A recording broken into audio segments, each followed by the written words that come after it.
আর অসহায় রিক্সা চালককে এভাবে গাড়িটা ভেঙে দেওয়া ঠিক হলো না। কারণ সরকার পারতো তাকে একটা কর্মসংস্থান সৃষ্টি করতে, আর এভাবে অযথা রিক্সাটা ভেঙে দিয়ে তার পরিবারটাই ক্ষতিগ্রস্ত করলো। পরিবারটা ক্ষতিগ্রস্ত হয় না, বাংলাদেশটাই ক্ষতিগ্রস্ত হয়েছে। এমনকি দেশটা একবার ভেঙে চুরমার হয়ে গেছে। আর সবার মনে বিবেকের সাথে এখন প্রশ্ন যে কিভাবে দেশটা স্বাধীন হলো। এটা কি দেশের স্বাধীনতা, না এটা দেশের রক্ষা? এভাবে একটা মানুষ যদি অসহায় হয়ে পড়ে এই দুনিয়ায়, আর সে যদি সবসময় খারাপভাবে সবাই, সে রিক্সা চালক, সে কি মানুষ না? তাকেও তো সবাই সম্মান করবে, ছোট বড় সবাই সম্মান করবে এই দুনিয়ায়। তাইলে হয়তো আর কোনো অমর্যাদা বা অহংকার থাকবে না এই দুনিয়ায়। আর দেশ নাকি স্বাধীন, এটা কিসের স্বাধীন? এটা তো পরাধীন। আর এইভাবে স্বাধীন করা যায় না।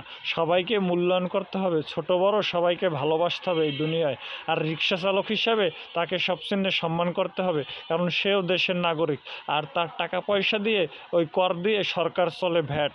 তাই সরকারের উচিত ছিল তাকে রক্ষা করা, তা না করে তার গাড়িটা ভেঙে দেওয়া। এটা হলো তার একটা অপরাধ এই দুনিয়ায়। কিন্তু সে একজন গণ্যমান ব্যক্তি, তার তার বোঝা, সে বুঝতে পারে না কথাটা যে কীভাবে সে করবে।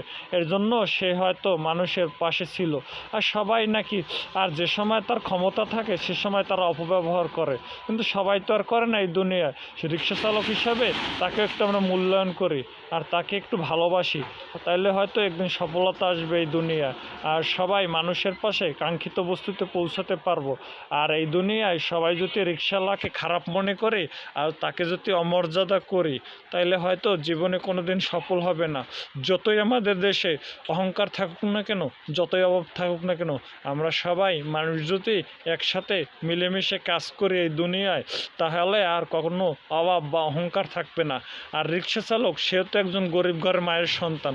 তাকে নিয়ে কেন এত আমরা অপব্যবহার করব? আর তাকে নিয়ে সবসময় আমরা ভালো ভাববো। সেও তো আমার ভাই মনে করে তাকে যদি আমরা এগিয়ে আসি, আর অসহায় পরিবার মনে না করে তাকে যদি আমরা একটু সম্মান করি, তাহলে দেশটা একদিন অন্ধকার থেকে আলোর পথে চলতে পারবে, আর আলো থেকে কাঙ্ক্ষিত বস্তু অর্জন করতে পারবে। তাই আমরা সবাই সবার সাথে এক হয়ে কাজ করি এই দুনিয়ায়।